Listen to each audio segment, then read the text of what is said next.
Welcome to the Hour of the Time. I'm your host, William Cooper. When I first saw the movie 2001, I was amazed, awed, to say the least. The entire scope of the movie was overpowering, and for most of the people of the world, was completely baffling. Most people who saw that movie did not understand from beginning to end what it was that they had experienced, but they knew, everyone who saw it, knew that they had experienced something profound. That something had been communicated to the dark, deep recesses of their mind, which they did not understand. And indeed, which they were incapable of understanding. For you see, the movie was not meant for the profane, as most of us are called, by the adepts or the initiates or the priests of the mystery schools.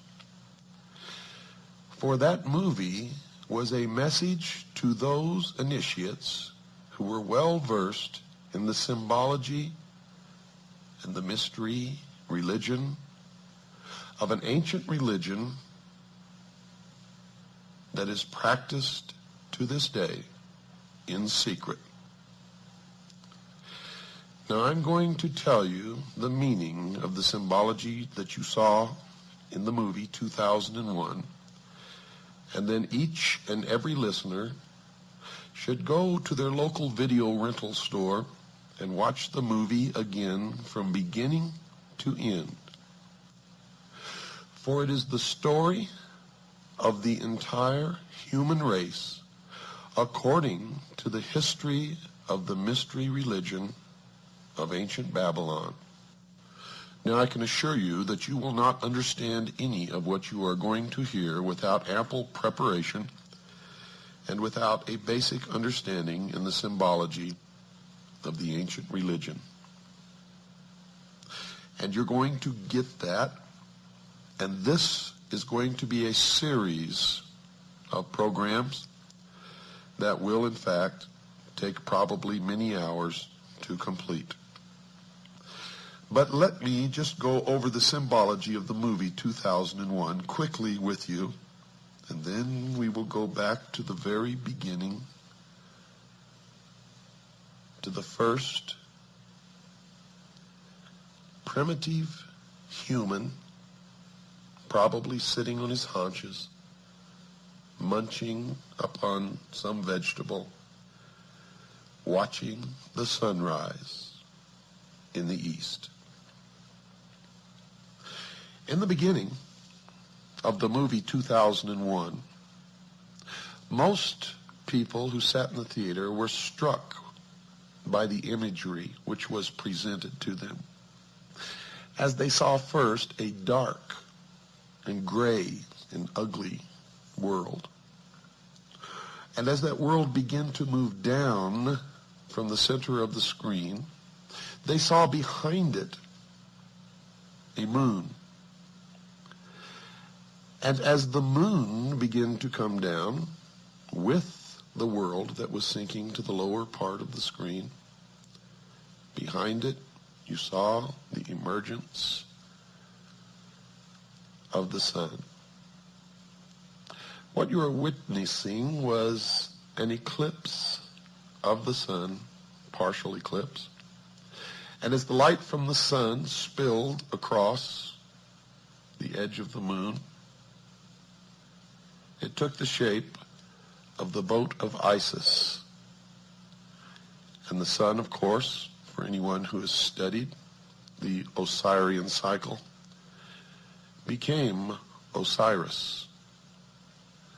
And the symbology was Osiris riding across the heavens upon the boat of Isis, Now this will all have much deeper meaning to you as we progress toward your education in the ancient mystery schools, which are today known by many different names, and we will get to some of those names as we go along. This signified, of course, the creation of the universe and of the world. And what we saw next was a barren plain, nothing growing, barren rocks, barren desert. And then we saw the sun begin to rise in the east over the horizon, signifying the birth of the world. As the sun traveled across the heavens, you saw the wind begin to move across the face of the earth, signifying that something was happening. Then as the sun began to reach its zenith on a prime longitude, we began to see shrubs, small green plants began to emerge. Now the sun traveling across the heavens did not, of course, signify a day. It signified an age, dear listeners. As the sun sank deeper into the afternoon, we saw the emergence of animal life, birds, and we could hear the birds singing, and we could see the animals. And then we could see primitive man in the form of an ape, mingling amongst the animals, neither harming the other, living in a state of innocence. And you saw man only eating plants and roots.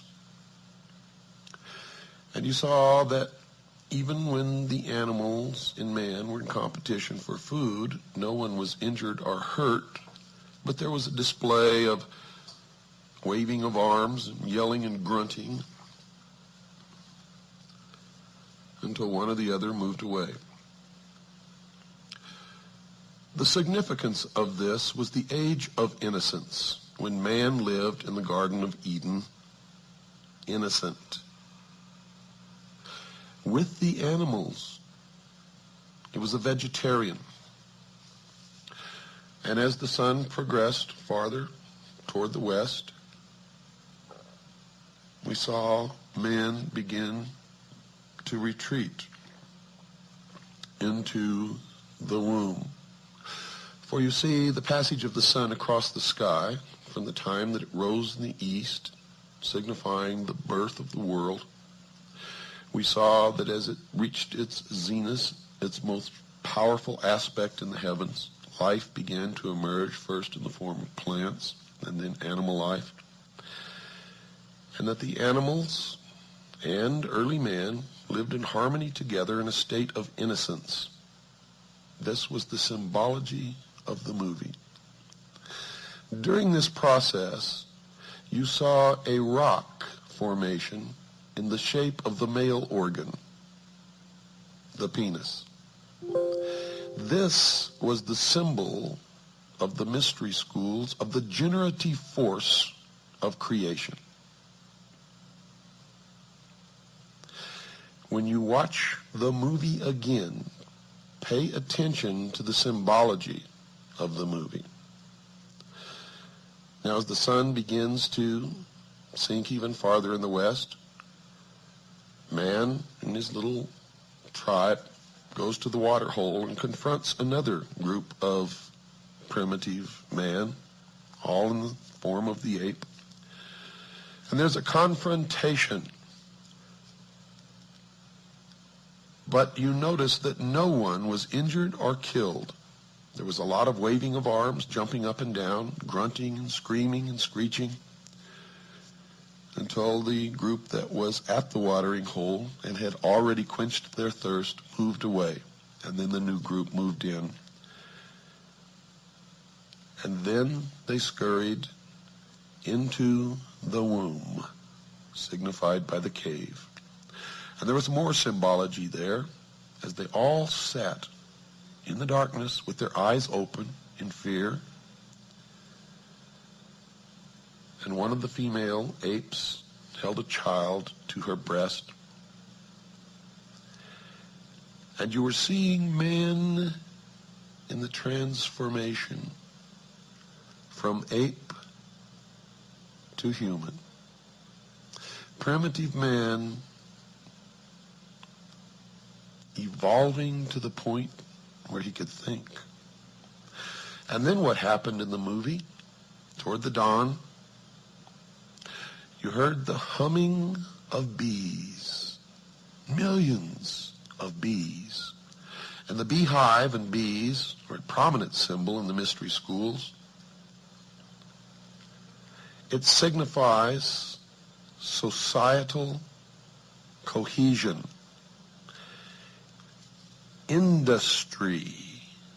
Now, not industry as you may know it in the manufacture of cars, but industry in working together in a societal form. In this case, the very basic rudiments of society. And as the sun again began to rise up in the east, signifying the dawn of the new man, the audience beheld an obelisk, a monolith. In front of the cave are the womb from which the apes emerged, and it appeared that the humming of the bees was emanating from this block of stone. Now notice I said three words: monolith, obelisk, and stone. All of these are significant symbols in the ancient mystery religions. And you saw that this was not God, because creation had already taken place. The world had been created. Plants and animals had been created, and primitive man existed on the earth before this monolith, this obelisk, this stone ever made its appearance. It is also known as the stone that you saw earlier, the generative force, or the penis. Now don't get all confused by this terminology. It will begin to make sense to you as we go along. It took me many years of study to understand what I am now imparting to you.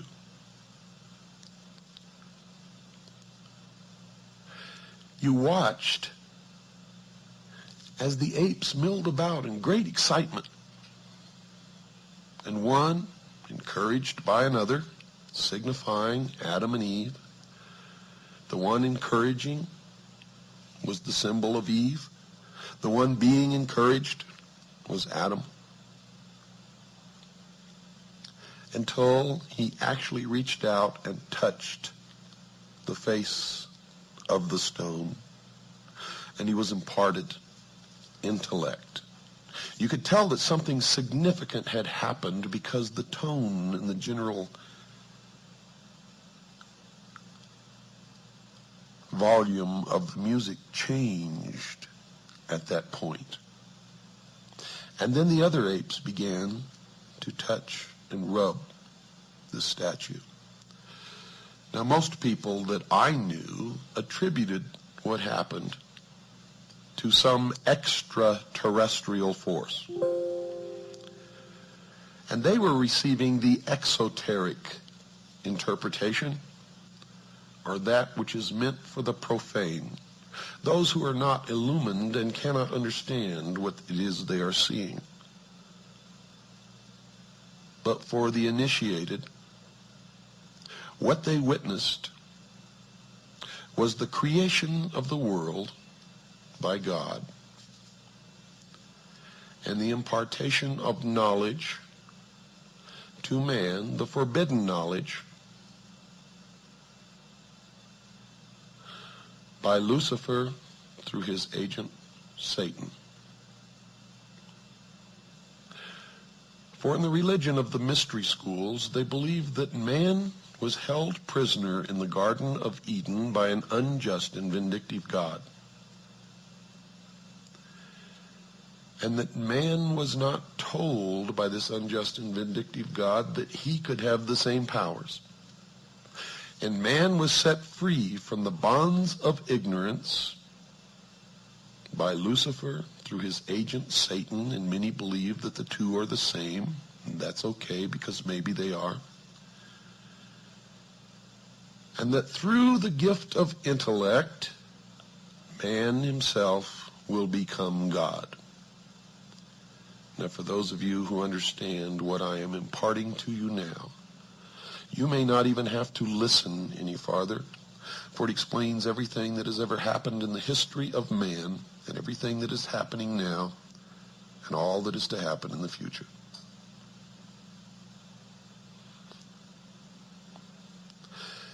As it progressed, you saw the first primitive man form the first original thought with the use of the gift of intellect when he squatted in the dust and picked up a bone and flopped the bone over and saw it hit a rib, and the rib flew up into the air, and he looked at it, and he flopped it over to the other side and hit another piece of rib bone, and it flew up into the air. And you could see the wheels turning in the mind of this primitive individual as he lifted the thigh bone and then struck down in front of him and watched bones fly. And then he struck again and again, and then he crushed the skull of the dead animal that was lying in front of him. And you notice that the portrayal of this was absolutely accurate, because the next thing that happened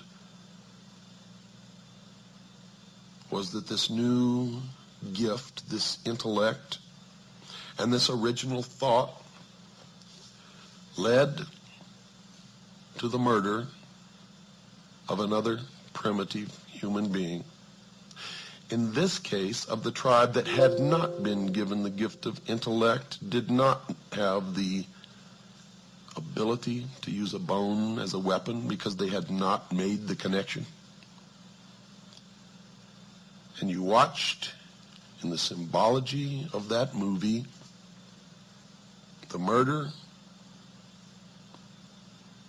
of Abel by his brother Cain. And you watched as he threw the bone up into the air, and the progression of the use of the gift of intellect led you to a space station spinning around the earth. And then the story began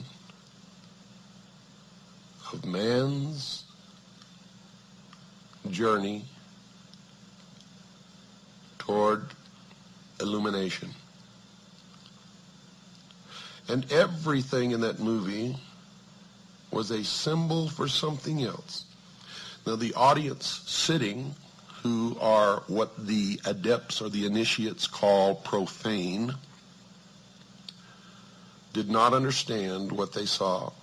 They thought that it was really about a journey into space by an astronaut or a group of astronauts, and the bad things that happened to some of them, and one survived.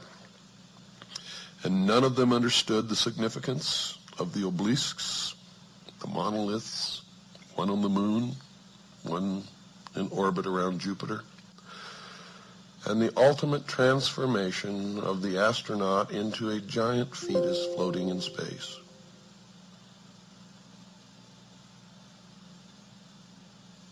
And to tell you the truth, when I first saw the movie, I didn't really understand it either, but I knew that there was something of such import there that I needed to know, that I never stopped studying until I found out. And of course, one discovery leads to another. And every time I answered a question, 100 more popped up until I reached a point, dear listeners, where I realized that if I studied for the entire rest of my life, there is not enough time in my life to learn what it is that I need to know. But I have learned enough along the way to impart some of my knowledge to you, and maybe you can help me find the ultimate truth that all of us ultimately learn to look for. Although not all of us ever realize that we are looking, and most of us never even understand what it is that we are looking for, but some of us do understand that we are looking. The adepts or the initiates, the priesthood of the mystery school, believe that they have found it and that they know all of these things. And I'm not really sure that they do. Because in my search and my ultimate illumination, and yes, I have become, to a degree, illumined or illuminated. I have discovered that I am more illuminated than most of those who have gone through the process of initiation in the mystery schools and believe that they know more than I do. And it's not true. I have surpassed them by so far. And they believe that they are so far ahead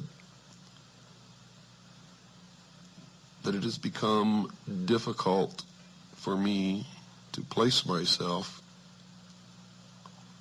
in any kind of logical progression along a path that I am following, and I know not where it will ultimately lead.